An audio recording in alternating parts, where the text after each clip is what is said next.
A dojo in West Los Angeles. Spring, 1973. The smell of sweat and canvas hangs in the air. 37 people sit quietly along the walls of a wooden training hall. Nobody speaks. Nobody moves. And then, she walks in. Her name was Samantha Chen, 5'8", 189 pounds of pure muscle and skill. A purple belt in Brazilian Jiu-Jitsu, back when purple belts were almost unheard of. Her forearms were like steel cables. Her shoulders carried the kind of power that only years of hard training can build. In the past year alone, she had made 200 men tap out. She looked across the dojo floor and spoke calmly. "With all due respect, Mr. Lee, your striking is legendary. But on the ground, men twice your size can't escape my guard. You weigh, what, 140 pounds? Speed doesn't matter much when gravity and leverage are working against you." The room went dead silent. Someone coughed. Bruce Lee turned away from the heavy bag he'd been working. He wore his classic yellow tracksuit. His face gave nothing away, just the faintest hint of a smile. Here's a question worth thinking about. Have you ever been completely sure you were right about something, only to discover in 12 seconds that you had it completely backwards? What happened on that mat didn't just shake a champion grappler. It exposed a truth about martial arts that most people still miss today. If you want to know how Bruce Lee escaped what everyone considered an inescapable position without using a single drop of brute strength, stay with us to the end. The woman who made men tap. Samantha Chen didn't fit the mold of a typical martial artist, and that was exactly her advantage. She grew up in San Francisco's Chinatown, the daughter of a longshoreman and a seamstress. While other girls her age were playing with dolls, she was on the apartment floor wrestling her 4 older brothers. By 12, she could pin 3 of them. By 15, all 4. When she discovered Jiu-Jitsu in 1969, everything clicked. The art was barely known in America at the time, almost underground. But Samantha found a Brazilian master who had settled in California, and she trained with him 6 days a week. Triangle chokes, arm bars, kimuras, guillotines, she absorbed it all like a sponge. Her guard became a trap that closed like iron jaws. Men would walk into her gym thinking they'd take it easy on her. Big mistake. A 220-pound construction worker submitted in 43 seconds. A former college wrestler at 260 pounds, he tapped 3 times in 5 minutes. A karate black belt who thought grappling was beneath him, he walked out with a sore shoulder and a bruised ego. By 1973, her name was circulating through every serious martial arts circle in California. Women sought her out to train. Men showed up to prove they could beat her. Most left humbled. Her record? 217 submissions, 0 losses on the ground. She had earned the respect of every grappler in the state, but she had never faced Bruce Lee. The invitation. Bruce Lee didn't open his dojo to just anyone. His private sessions were reserved for serious martial artists, people who came to learn, not to chase fame. Samantha got her invitation through a mutual contact, Dan Hinasanto. Bruce had heard about this jiu-jitsu practitioner everyone was talking about. He wanted to see for himself. She arrived at 3 in the afternoon. The dojo was simple: wooden floors, white walls, minimal equipment. Bruce was working with students, demonstrating trapping techniques. His hands moved almost too fast to follow. When Samantha walked in, conversations paused. A woman in that space, in that era, always turned heads. She wore a white gi with her purple belt tied neatly. But there was nothing timid about her presence. She belonged on that mat, and anyone watching could feel it. Bruce greeted her with genuine respect. They talked about her training, her philosophy, her approach to the ground game. On your feet, you have the advantage. Speed, timing, precision, I wouldn't challenge you there. But on the ground, that's where physics takes over. That's where a smaller person can control someone much bigger and hold them there indefinitely. Bruce listened carefully. His eyes studied her the way a chess player reads the board before making a move. Then he asked one simple question. "Would you like to demonstrate?" The mat was cleared. The students formed a circle. Water bottles were passed around. And what happened next, nobody in that room ever forgot. The air changed. One moment it was a training session. The next, it felt like something historic. Everyone in that circle could feel it. Samantha laid out the terms clearly. She would start in her strongest position, full guard. Bruce would be between her legs, pressed against her chest, her ankles locked tight behind his back. No strikes, no eye gouges, pure grappling, nothing else. I've held men in this position for entire rounds, 5 minutes, 8 minutes. They burn themselves out trying to create space. They can't generate power. They can't get upright. Eventually, they give me an arm or a neck, and I finish them. Bruce nodded. No arrogance, no showmanship, just quiet curiosity. And if someone tries to stand up while you're holding guard? They can't, she said without hesitation. Not with proper grips, not with my hips aligned. The physics simply don't allow it. Your center of gravity is too high, mine is too low. I'll off-balance you before your feet even get under you.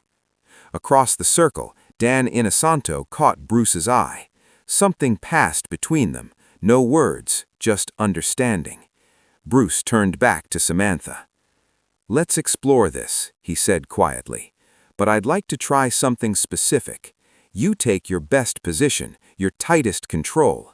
Then we find out if I can escape and stand fully upright within a set time." "How long?" she asked. Bruce smiled, that calm, knowing smile. 12 seconds. The number landed like a stone dropped into still water. 12 seconds. Not 10, not 15, exactly 12. Samantha's eyebrows lifted slightly. She had kept Olympic-level grapplers trapped for minutes at a time. 12 seconds wasn't a challenge. It was practically nothing. 12 seconds, she repeated slowly. "You believe you can escape my guard and stand fully upright in 12 seconds?" "Yes, I do," Bruce said softly. She smiled, not to mock him, but because she genuinely believed this would be the easiest demonstration of her career. "Mr. Lee, I accept, but when those 12 seconds pass and you're still locked against my chest, you'll understand why Jiu-Jitsu is called the gentle art. It's not about force. It's about making escape impossible." The setup. They moved to the center of the mat. Samantha sat down, legs open. Bruce stepped between them and kneeled forward. Immediately, her legs wrapped around his waist, ankles crossing and locking behind his lower back. Her arms came over his shoulders, gripping his collar and upper back, pulling him down flat against her chest. Space eliminated, distance closed. "Feel that," she said calmly. "Your posture is broken. I control your shoulders and your hips at the same time. Most people make the mistake of pushing against my chest. That just hands me an armbar. Others try to explode upward to stand. I take their back before they get halfway up." Bruce said nothing. His body was relaxed, almost still. He wasn't fighting the position. He was studying it, feeling its geometry, understanding its logic from the inside. Dan Inosanto took a stopwatch from someone's gym bag and stepped forward as timekeeper. 37 people stopped breathing. "On your mark." Samantha's guard tightened, her legs squeezed like a vice, her grips deepened, every muscle in her core locked in. This was her territory, her fortress. Men twice her size had never broken out of it. Set. For just a fraction of a second, Bruce's eyes closed. It looked almost like meditation. Then they opened, calm as still water. Go. Second by second. Second 1. Bruce's hands didn't push against her chest. They didn't reach for her collar. Instead, they moved quietly to her hips, not pulling, not forcing, just resting. his fingertips pressed gently at the points where her hip bones met her thighs. Samantha felt it instantly, a light pressure, barely anything, but her body responded before her mind could catch up. Her legs, which had felt like iron bars just moments ago, now felt strangely like rubber bands. Her grip on her shoulders held firm, but something fundamental had shifted in the structure of the position. Bruce's spine, which had been bent forward under her pull, straightened, an inch, maybe two. In grappling, an inch is everything. Second 3. One hand left her hip and moved, delicately, almost gently, to her knee. His thumb found a pressure point just above her keycap that she didn't even know was there. Her right leg loosened, just for a heartbeat, just a fraction of a second. That was enough. Second 4. His other hand mirrored the... Here is the rewritten final section. Her body had stopped listening. Every pressure point Bruce had touched seemed to have quietly switched something off. Her legs couldn't sweep, her arms couldn't pull him down without her core firing, her hips couldn't lift without her legs working together. Her body, her most trusted weapon, had stopped following orders. Second 8. His left foot joined his right, both feet flat on the mat. He was rising into a squat, still technically between her legs, but the direction of travel was clear. Up. Samantha's hands released his collar, not by choice, but because holding on would have meant being hauled upward awkwardly, completely off balance, wide open for a reversal. She let go. A split-second tactical decision, release, reset, re-engage on new terms. But when she tried to sit up, her core was still quiet, still unresponsive from whatever he had done to her solar plexus. Second 9. Bruce stood fully upright. His hips were free. Samantha's legs fell away from his body, not shoved away, not kicked clear. They simply released, following the same pathway every pressure point had quietly opened. He was standing. She was still on her back. 9 seconds. Second 10. She tried to scramble up. Bruce's right hand touched the top of her shoulder. One more gentle, precise contact. Her entire right side lost tension. She rolled slightly left, off balance, unable to push herself upright cleanly. Second 11. He stepped back. Then again. 4 feet of open space between them now. Standing calm and relaxed, completely out of her range, watching her with patient, intelligent eyes. Second 12. Samantha finally got to her feet. She was breathing hard, not from exhaustion, but from disbelief. Her mind was racing to catch up with what her body had just experienced. Dan Inosanto clicked the stopwatch.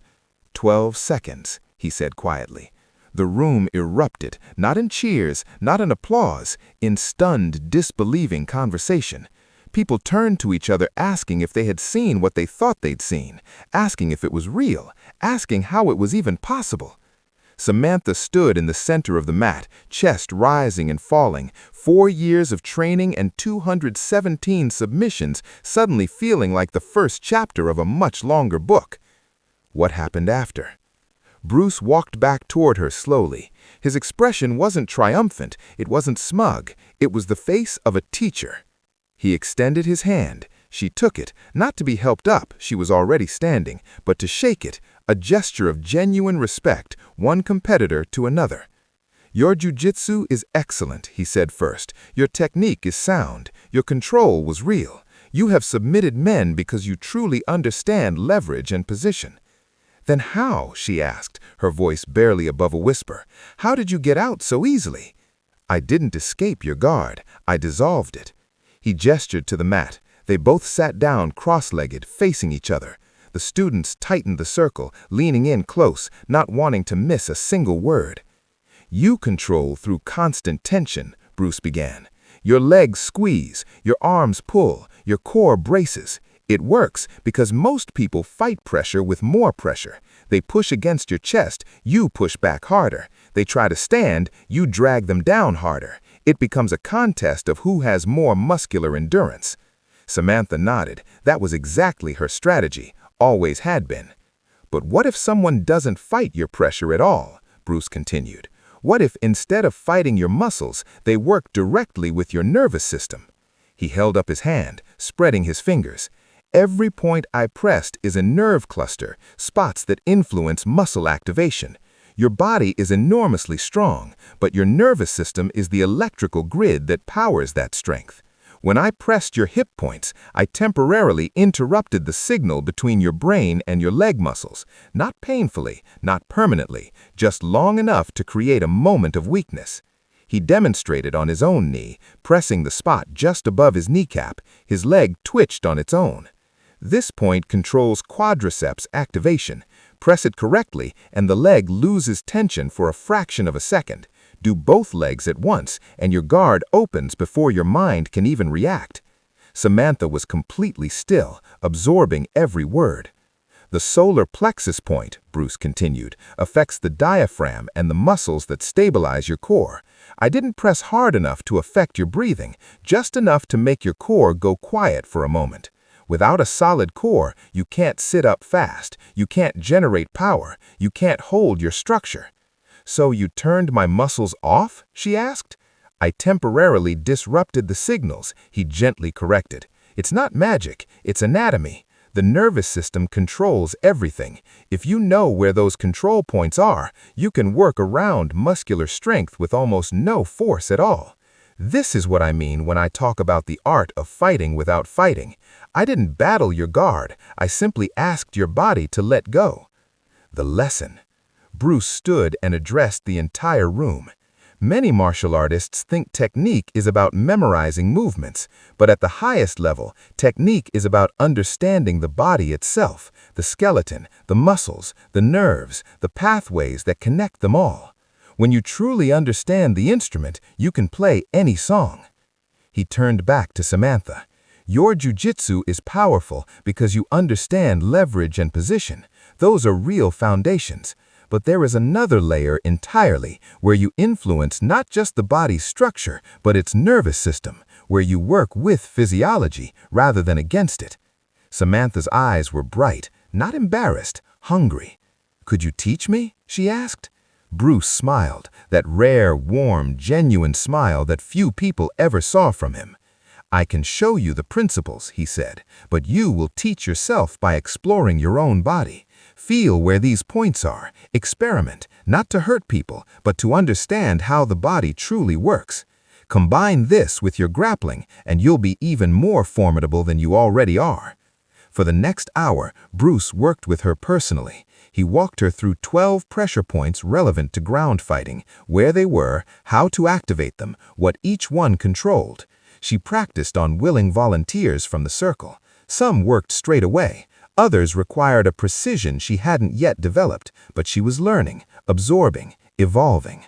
By the time Samantha Chen walked out of that dojo that evening, she was a different martial artist, not because Bruce had beaten her, but because he had shown her that whole levels of mastery existed that she hadn't known were there. 6 months later, a small jiu-jitsu tournament in Sacramento, Samantha entered as a freshly promoted brown belt. In the final, she faced a 230-pound man who specialized in smashing through guards with raw power. He did exactly that, drove his full weight forward against her chest. But the moment he committed, Samantha's hand found a point on his shoulder, a light touch, barely visible to the referees watching from the side. Her arm softened, just for a heartbeat. That was all she needed. Her arm slid under his neck, guillotine choke. 3 seconds later, he tapped. Afterward, he shook his head and asked her how she had made his arm stop working like that. She smiled. "Nerve cluster," she said. "A wise source once told me that muscles are the servants, but nerves are the masters." She never told anyone about the day Bruce Lee escaped her guard in 12 seconds. She didn't need to. The lesson hadn't become a story she told. It had become a principle she lived by. The bigger lesson. What Bruce demonstrated that afternoon in 1973 reaches far beyond martial arts. It's a principle about effectiveness over force, intelligence over muscle, finding the point of least resistance rather than charging headlong into the strongest point of opposition. Samantha Chen was 189 pounds of skill and strength. She had built her entire approach around controlling larger opponents through leverage and positioning, and she was right to do so. Those things genuinely work. But Bruce showed her there was another layer entirely, one where even the most perfectly locked position could be quietly dissolved by someone who understood the body at a deeper level. It's the difference between pushing a boulder uphill with everything you have and finding the switch that makes the hill roll the boulder for you. Both move the boulder, but one demands everything, the other demands knowledge. That principle lives everywhere. In business, in relationships, in solving hard problems. Sometimes the answer isn't to push harder. Sometimes it's to understand the system well enough to find its pressure points, the places where a small, precise input produces an outsized result. Bruce Lee weighed 140 pounds. Samantha Chen weighed 189 pounds. Neither was the biggest person in their world. Neither built their success on being the strongest in the room. But both became legends because they understood something most people never grasp. The human body isn't simply a machine of raw strength. It's an extraordinarily complex system. Levers and bones, muscles and nerves, energy pathways and psychological responses, all working together. And if you understand that system deeply enough, you can influence it with nothing more than a precise, knowing touch. The next time you're facing something that feels impossible, something bigger than you, something that looks unbeatable, remember those 12 seconds. Remember that somewhere inside every impossible situation there is a pressure point, a place where minimal effort, applied with precision and genuine understanding, creates an effect far greater than brute force ever could. Your job isn't to